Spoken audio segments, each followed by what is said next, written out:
Hello, welcome to UPSC समाचार। इसमें हम डिस्कस करते हैं यूपीएससी के एग्जाम के लिए आपके डेली करंट अफेयर, जिसमें 5 टॉप न्यूज़ आपकी प्री के हिसाब से रहती हैं और एक हमारा डिटेल्ड एडिटोरियल रहता है जिसमें आपको मेंस के प्रीवियस ईयर क्वेश्चंस भी दिए जाते हैं और एक प्रैक्टिस क्वेश्चन भी दिया जाता है जैसे पहले आपसे पूछा गया है। So I welcome you all to doctor Amit academy and my name is doctor Amit.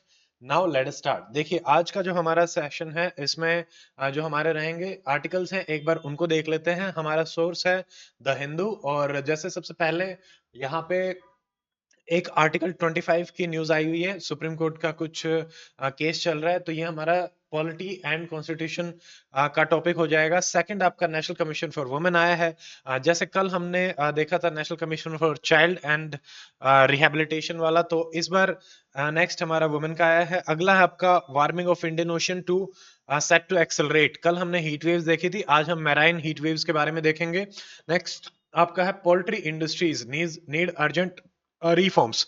तो यहाँ पे एक चीज है कि लाइफ स्टॉक सेक्टर है जो आपका मेंस के लिए काफी इंपॉर्टेंट रहता है, उसके कुछ फैक्ट्स हम देखेंगे। पेपर 3 एग्रीकल्चर रिसोर्सेज, ऊपर वाला हमारा एनवायरनमेंट का रहेगा, वार्मिंग। उसके बाद है आपका rising share of the personal income tax, ये हमारा बढ़ रहा है इंडिया का और पहले से काफी सब्सटेंशियल इंप्रूवमेंट आ रही है, तो ये हमारा GS3 इकोनॉमी का टॉपिक हो जाएगा। उसके बाद हमारा है एनसीएआर ने रिपोर्ट दी है कि हमारी कंट्री की जीडीपी 7% तक इंक्रीज कर सकती है। अगेन ये आपका इकोनॉमी का टॉपिक रहेगा। फिर एक article about India can lead Asia Pacific region, ये आपका आईआर का रहेगा, ये आपके लिए होमवर्क रहेगा। देन आपका G7 मीटिंग, इसको हम प्री और मेंस के हिसाब से देखेंगे। आईआर के हिसाब से मैपिंग में आज हमारा टॉपिक रहेगा स्टेट ऑफ मलाक्का, इसके बारे में हम देखेंगे कहाँ कहाँ पे ये पाया जाता है, इसकी लोकेशन देखेंगे। और एडिटोरियल में अपना रहेगा सोशल जस्टिस हेल्थ में एक एडिटोरियल है court nudges on hospital charges, जो कि बहुत ज्यादा लिए जा रहे हैं, उसी पे कोर्ट आपका बात कर रहा है। तो देखिए, सबसे पहले ये जो आर्टिकल है it is talking about supreme court ने इशू किया है notice to the government on petition of non believer Muslim. एक मुस्लिम महिला है जो कहती है कि मैं मुस्लिम धर्म में बिलीव नहीं करती, तो मुझे सेकुलर लॉज से गवर्न किया जाए, तो उसी को लेके है। और कोर्ट ने भी यही कहा है कि अगर कोई बिलीव नहीं करता है तो उनको इंडियन सक्सेशन एक्ट 1925 के अंतर्गत आपका लिया जाए सेकुलर सिविल लॉज में, सेकुलर तरीके से डील करने के हिसाब से। अब यहाँ पे देख लीजिए, आर्टिकल 25 आपका प्री के लिए बहुत ज्यादा इंपॉर्टेंट है, आपको सारी चीजें पता होना चाहिए। तो आर्टिकल 25 आपको क्या कहता है कि all person are equally entitled, आपको फ्रीडम होता है, फ्रीडम टू रिलीजन। देखिए, 25 जो है वो इंडिविजुअल फ्रीडम की बात करता है, 26 जो है वो कलेक्टिव फ्रीडम ऑफ रिलीजन की बात करता है। दोनों 25, 26, 27, 28 चारों राइट टू रिलीजन के अंदर हमारे आते हैं। तो यहाँ पे पहली चीज क्या बोली, फ्रीडम ऑफ कंसाइंस, मुझे किसी को भी मानने का अधिकार है, गॉड क्रिएचर किसी में भी मैं मान सकता हूँ। सेकंड हमारे पास होता है राइट टू प्रोफेस, मैं किसी दूसरे को उसके बारे में बता सकता हूँ ओपनली एंड फ्रीली। फिर होता है राइट टू प्रैक्टिस, मैं कोई भी ritual, ceremony, exhibition, belief, ideas अपना प्रैक्टिस कर सकता हूँ।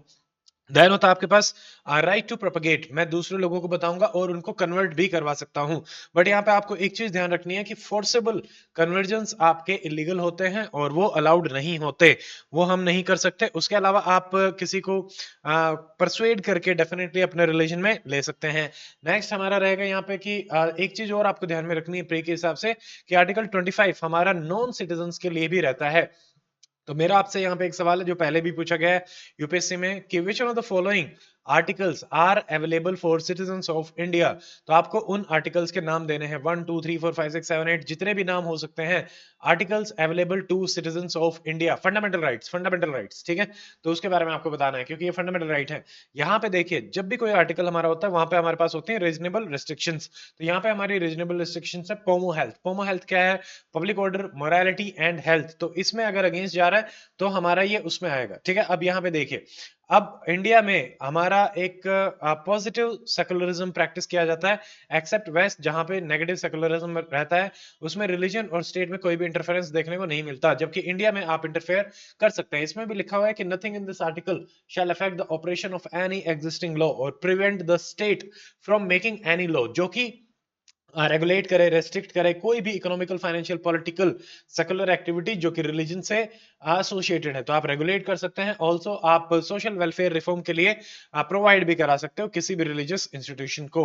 अब यहाँ पे दो मेन इंपॉर्टेंट चीजें हैं आर्टिकल 25 में जो ऐड करी गई है। नंबर 1, आपका जो कृपान है, कृपान को सिख धर्म के प्रोफेशन में आपका इंक्लूड किया गया है, ठीक है। वैसे वेपन्स अलाउड नहीं होते, बट क्योंकि ये सिख धर्म का बिल्कुल फंडामेंटल प्रिंसिपल्स हैं और उसी में आता है, तो इसलिए इसको इंक्लूड किया गया है। उसके अलावा हिंदू धर्म जब भी या हिंदू टर्म जो यूज करी जाएगी वो आपका उसमें सारे आएंगे, हिंदू भी, सिख भी, जैन भी एंड बुद्धिस्ट भी।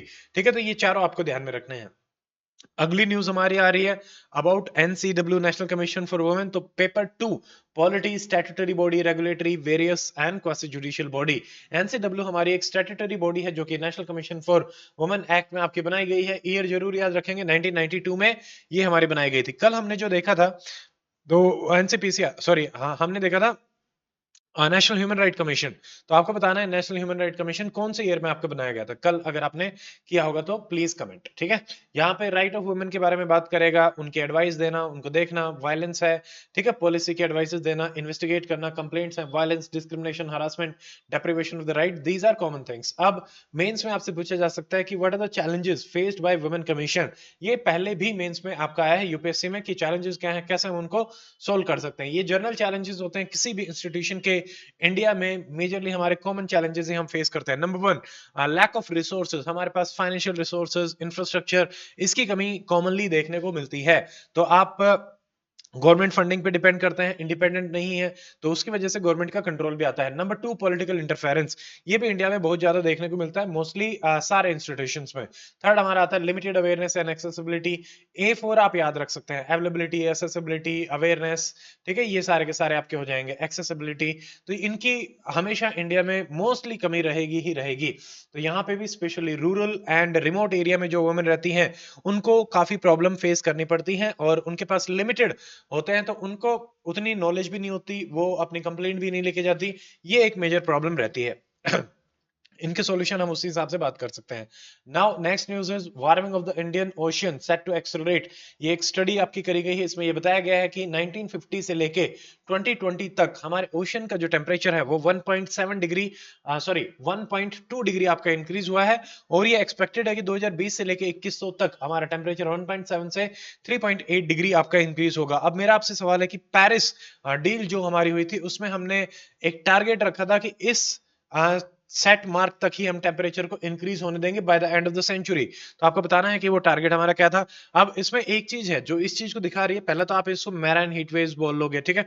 तो कल वाला सवाल भी मैं आपसे फिर से पूछना चाहूंगा कि what is the temperature range of heat waves. अब ये हिली एरिया में अलग होता है, प्लेन एरिया में अलग होता है, आपको दोनों ही बताना है। देखिए, अब नेक्स्ट हमारा यहाँ पे है कि यहाँ पे जो आपके साइक्लोन्स बनते हैं, बिकॉज साइक्लोन में एक मेजर कारण क्या रहता है, सी सरफेस टेम्परेचर आपका 27 डिग्री से ज्यादा होना चाहिए, तो वो उसको बनने में आपका मदद करता है। तो अब यहाँ पे जैसे टेम्परेचर बढ़ता है तो जो इंसिडेंस है साइक्लोन्स के वो हमारे लगातार इंक्रीज होते हुए देखने को मिल रहे हैं, और ऐसा माना जा रहा है कि 10 गुना तक ज्यादा बढ़ जाएंगे। अभी हमारे लगभग एवरेज 20 दिन साइक्लोन आता है, जो कि बढ़ के 200 दिन तक भी हो सकता है पर ईयर।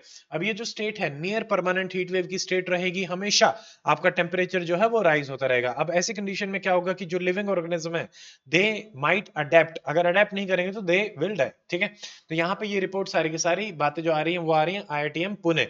अब आपसे डायरेक्टली प्री में ये भी पूछा जा सकता है कि आईआईटीएम की लोकेशन क्या है। This is Indian institute of tropical मेटीरियोलॉजी।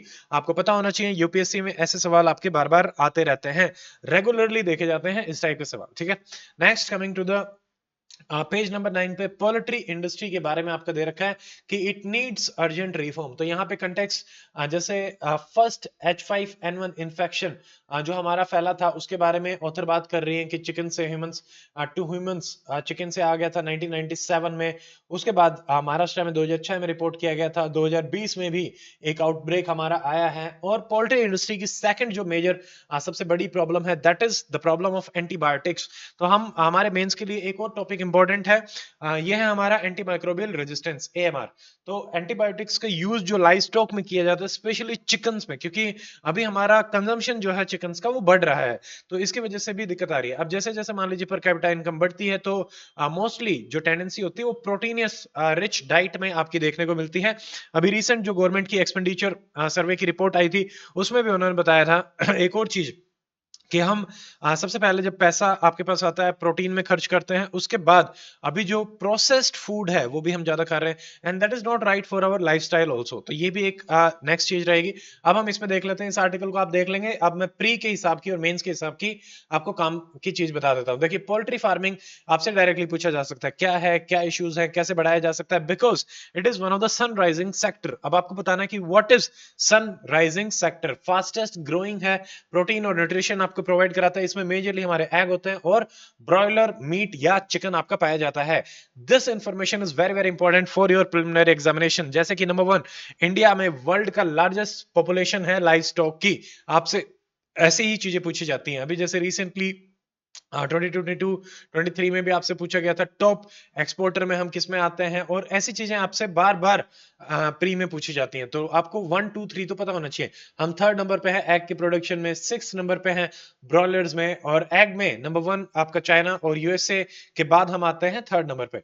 75% of the egg आपके कमर्शियल पोल्ट्री फार्मिंग से आते हैं। ग्रोथ रेट अगर हम देखें, एग वाली इंडस्ट्री का हमारा 6-7% के आसपास चल रहा है, ब्रॉयलर का 8 से 10% चल रहा है, और ये एक काफी मैसिव सक्सेस स्टोरी इंडिया में देखने को मिल रही है चिकन्स में। ठीक है, तो ये रहेगा। अगली हमारी news about the rising share of the personal income tax and the indirect tax is a concern. तो ये हमारा क्यों कंसर्न है, देखिए। अब पर्सनल इनकम टैक्स आपकी जो बढ़ रही है, पहले तो इस ग्राफ को हम देख लेते हैं। ठीक है, तो सबसे पहले जैसे आपको पता होना चाहिए, प्री में आपसे पूछा जाएगा डायरेक्ट कौन सा है, इनडायरेक्ट टैक्स कौन सा है, या फिर कितना परसेंटेज हमारा रहेगा। तो ये बजट के हिसाब से अपना जरूरी जानना। देखिए, जैसे लगभग लगभग जो पर्सनल इनकम टैक्स है वो यहां से आपका शुरू हुआ था। अगर हम यहाँ पे चार्ट को देखें कि कितना हमारा शेयर था ग्रोस रेवेन्यू का, तो ये दोनों कम होते थे। कॉर्पोरेट टैक्स काफी बढ़ा, 30% से भी ऊपर चला गया था। अभी लगभग लगभग 26% के आसपास ये है, और कॉर्पोरेट टैक्स, और 28% के आसपास है इनकम टैक्स। ये दोनों डायरेक्ट टैक्स है। इनडायरेक्ट टैक्स का अगर हम देखें तो पहले बहुत ज्यादा था, अब कम होता जा रहा है 65%, जबकि डायरेक्ट टैक्स आपका 34% हो रहा है।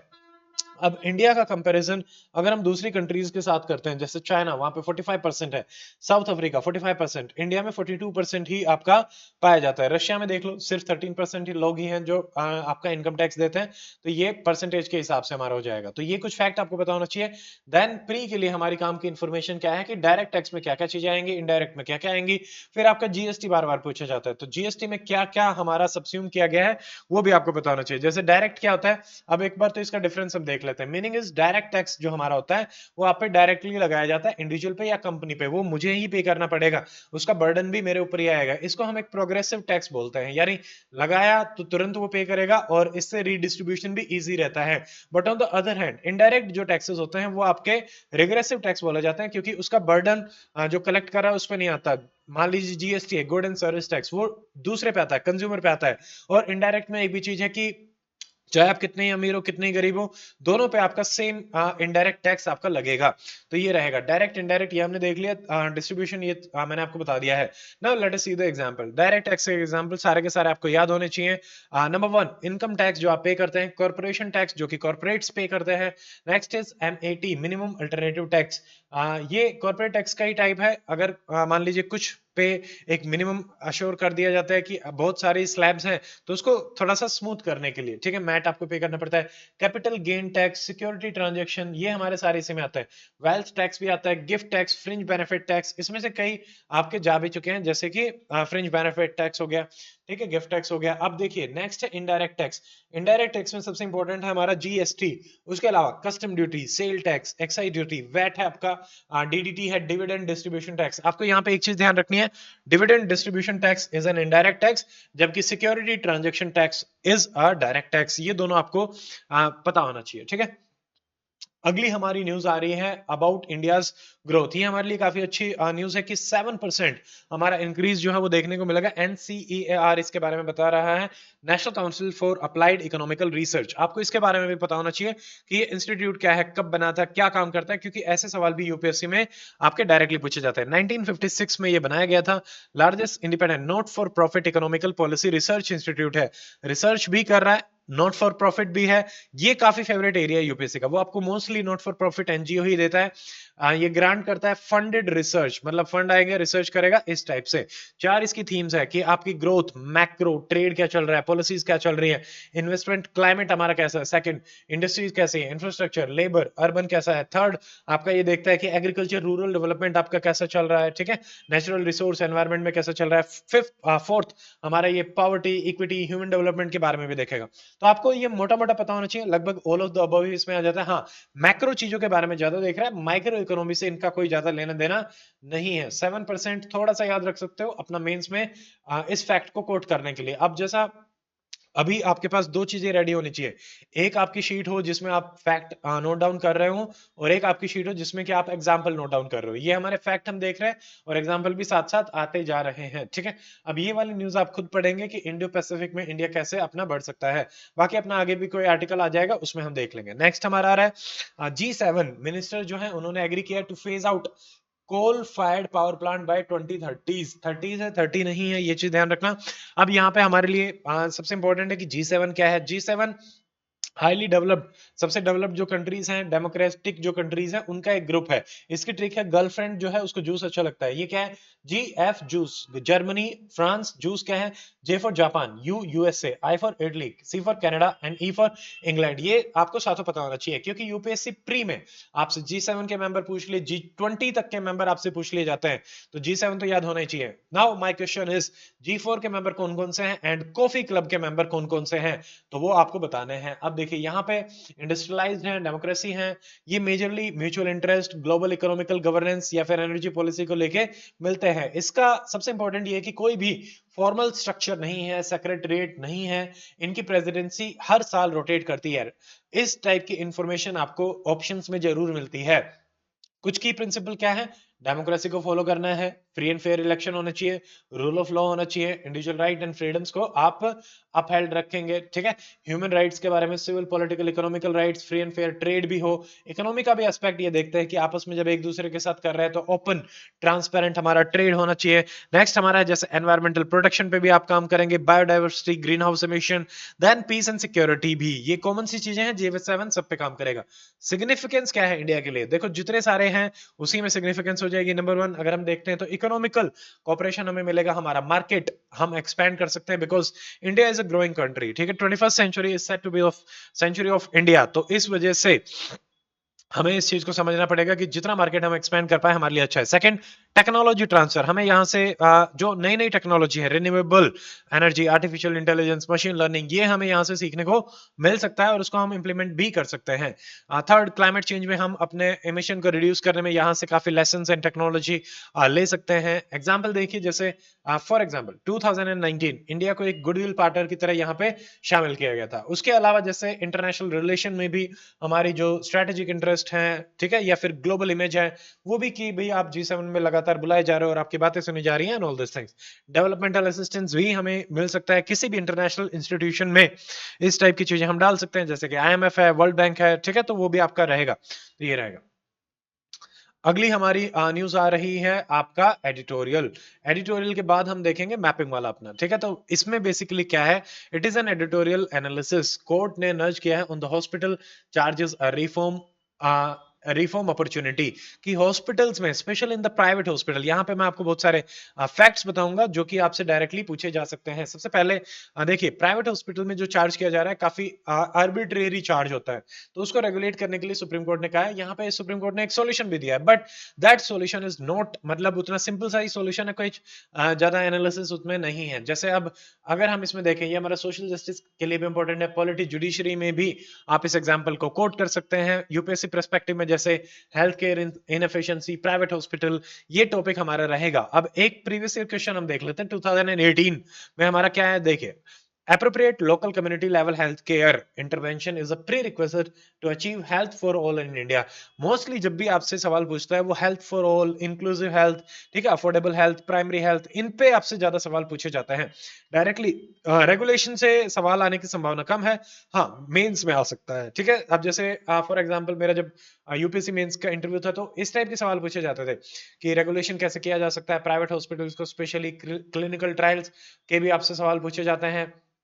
ऑन द अदर हैंड कि डॉक्टर्स जो हैं वो आपका जेनेरिक मेडिसिन या बोल्ड कैपिटल्स में प्रिस्क्राइब क्यों नहीं करते, क्या प्रॉब्लम्स हैं, तो ये सारे आपके इंटरव्यू में भी हो सकते हैं।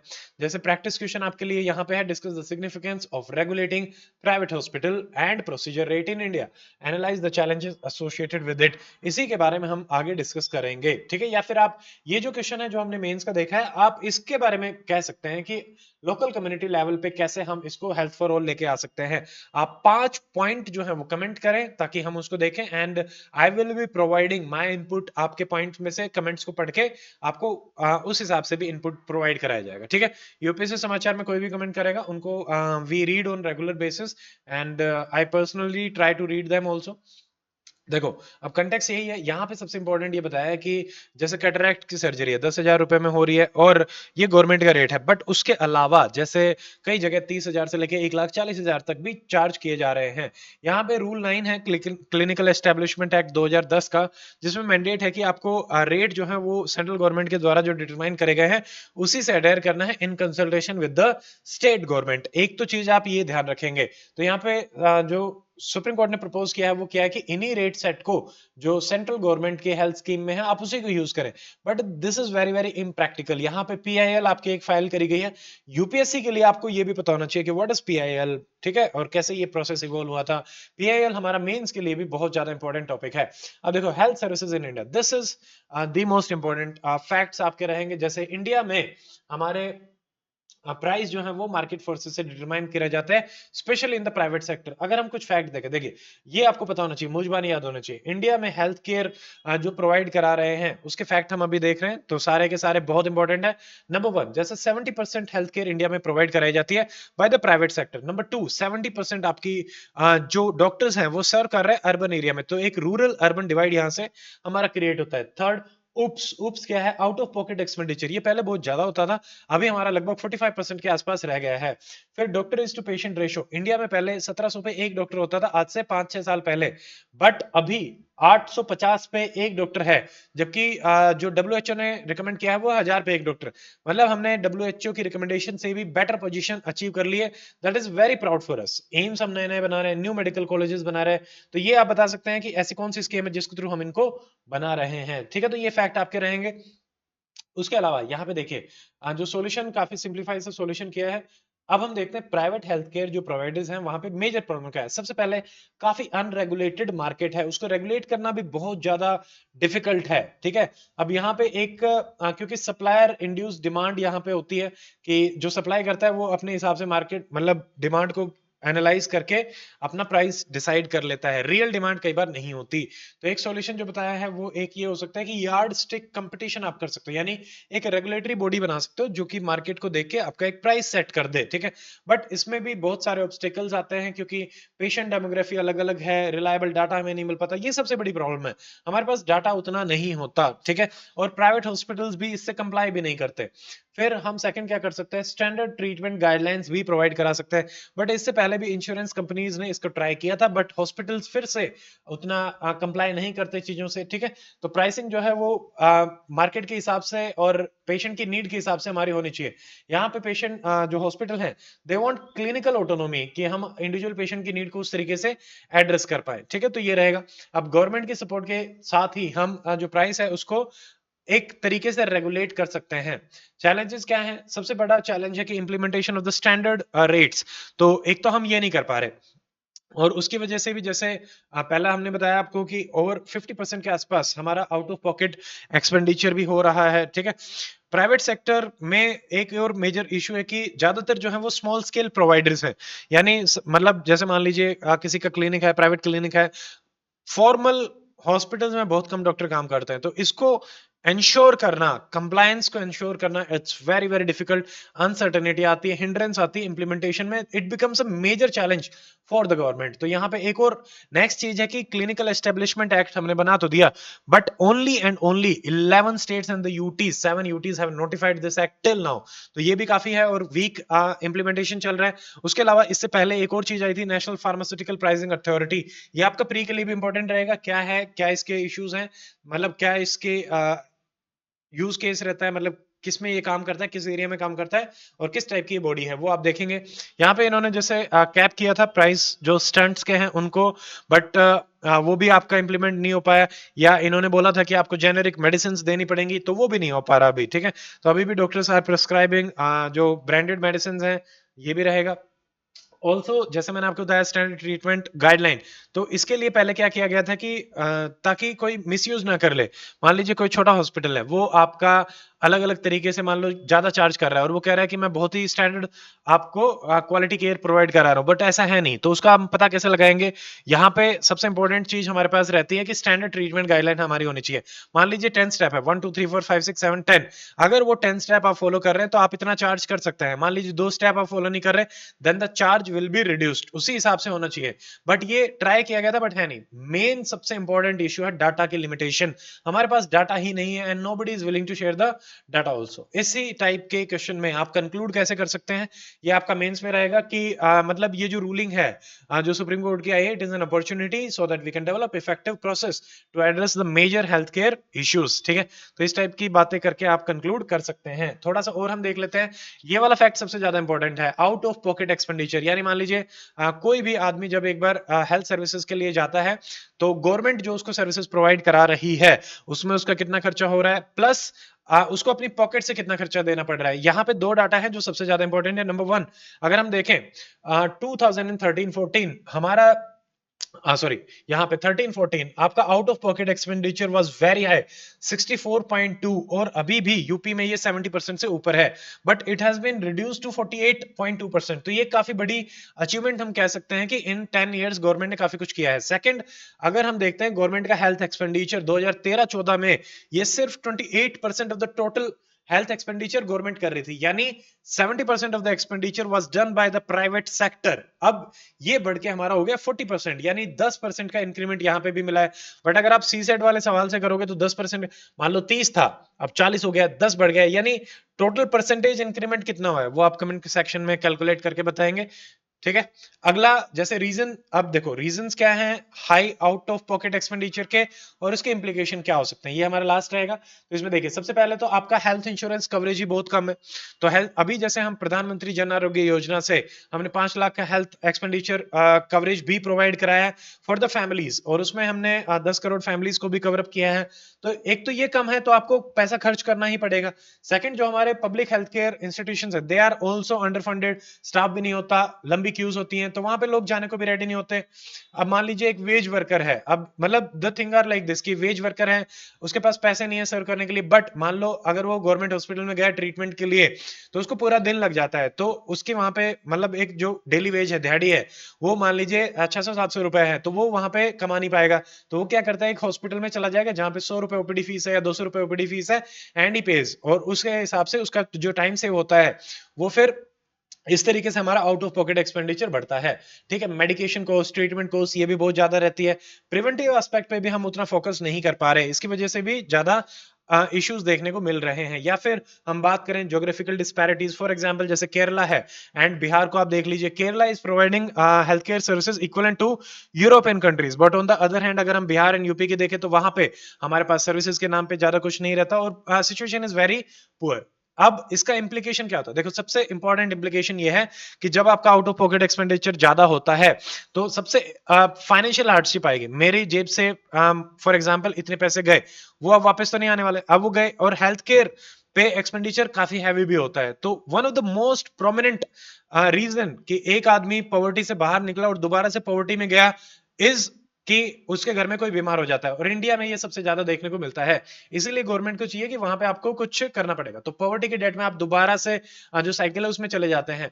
हेल्थ केयर बैरियर्स हैं, जैसे आपका ट्रीटमेंट जो है वो भी डिले हो जाता है, ठीक है। तो ये भी रहेगा, एक्सेस नहीं मिल पाती, इकोनॉमिकल बर्डन जो हमने ऊपर देखा, आपकी इनकम कम हो जाएगी। मान लो मैं 100 रुपए कमा रहा था, 30 रुपए मेरे हेल्थ केयर में चले गए, ठीक है। अब 30 से जैसे ही वो अगर मान लो 60 हुआ, तो आपके पास खर्च करने के लिए 40 ही है, आप कंज्यूम मतलब कंजम्पशन ही नहीं कर पाएंगे, तो आपका और एक्सपेंडिचर इससे हैम्पर होता है। मान लो आपको एजुकेशन में खर्च करना था, स्किलिंग में खर्च करना था, अब आप नहीं कर पाएंगे, तो ये सारा इंपैक्ट कर देता है।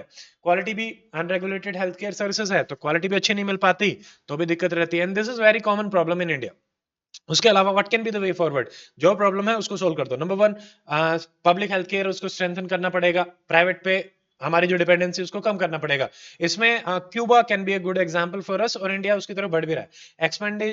एक्सपेंडिंग हेल्थ इंश्योरेंस कवरेज, जो कि हम प्रधानमंत्री जन आरोग्य योजना से कर रहे हैं। Preventive health care, we are making 1.5 lakh primary health care centre, जिनको हम हेल्थ एंड वेलनेस सेंटर बोल रहे हैं, वो भी कर सकते हैं। रेगुलेट कर सकते हैं कॉस्ट को, जैसा कि सुप्रीम कोर्ट ने कहा, उसको अफोर्डेबल एक्सेसिबल बनाने के लिए। जेनेरिक मेडिसिन को भी आप प्रमोट कर सकते हैं, क्योंकि वहां पे एक्सपेंडिचर काफी कम रहता है। अब यहाँ पे एक चीज है, जेनेरिक मेडिसिन में हमारी जो स्कीम है दैट इज प्रधानमंत्री बीजेपी, बीजेपी क्या है, भारतीय जन औषधि परियोजना। अब इसमें हमारे कितने आउटलेट्स ओपन हो चुके हैं वो भी आपको बताना है। फिर आप एफिशिएंसी बढ़ाएं, टेलीमेडिसिन इस टाइप को भी अडॉप्ट करके। जैसे हमने एक और चीज देखी थी, टेलीमेडिसिन के अडॉप्शन से यू कैन अवेल जो आपके हायर टर्शरी एंड में डॉक्टर्स बैठे हैं उनकी सर्विसेज को लद्दाख या फिर जो रिमोट एरिया है वहां पे भी दिया जा रहा है। वो एक स्कीम का नाम भी था। अब हमारा सारा टॉपिक हो गया है, लास्ट हमारा मैप का सेक्शन है। स्टेट ऑफ मलाक्का हमें देखना है। देखो स्टेट ऑफ मलाक्का ये है आपका इंडिया, इंडिया के बाद आता है श्रीलंका, यहाँ पे आता है हमारा अंडमान एंड निकोबार, ये हमारा अंडमान सी, ये आता है आपका बे ऑफ बंगाल, ठीक है। बंगाल के पास है तो बे ऑफ बंगाल, अंडमान सी यहाँ पर म्यांमार है। यहाँ पे हमारा स्टेट ऑफ मलाक्का ये आपको दिख रहा है। तो स्टेट ऑफ मलाक्का की सिंपल सी ट्रिक है SMSM, ठीक है। एस स्ट्रेट, मलक्का एम, जिन दो कंट्रीज के बीच में है वो भी है एस और एम, वो हम आगे देखेंगे। अब ये यहां से आप जाएंगे तो आप साउथ चाइना सी में जाके मिल सकते हैं, ठीक है। तो ये हमारे एक तो आपका सिंगापुर है, एक आपका मलेशिया, मलेशिया ऊपर है, ये ध्यान रखना है, ठीक है। Singapore, Malaysia. अब एक सवाल तो ये भी पूछा गया था यूपीएससी प्री में कि अगर हमें नेविगेशन बढ़ाना है स्ट्रेट ऑफ मलक्का से तो कैसे हम इसको इंक्रीज कर सकते हैं, और वहां पे एक ऑप्शन आपको दे रखा था कि इसकी डेप्थ को इंक्रीज करके। देखो अब जो आपका शिप जा रहा है, एक उसको लिमिटेड सी डेप्थ चाहिए होती है, तो डेप्थ को इंक्रीज करके आप नेविगेशन को नहीं बढ़ा सकते, you have to increase the width. तो पहली चीज तो ये हो जाएगी, ठीक है। अब ट्रिक सिंपल सी मैंने आपको बता दी, एसएम।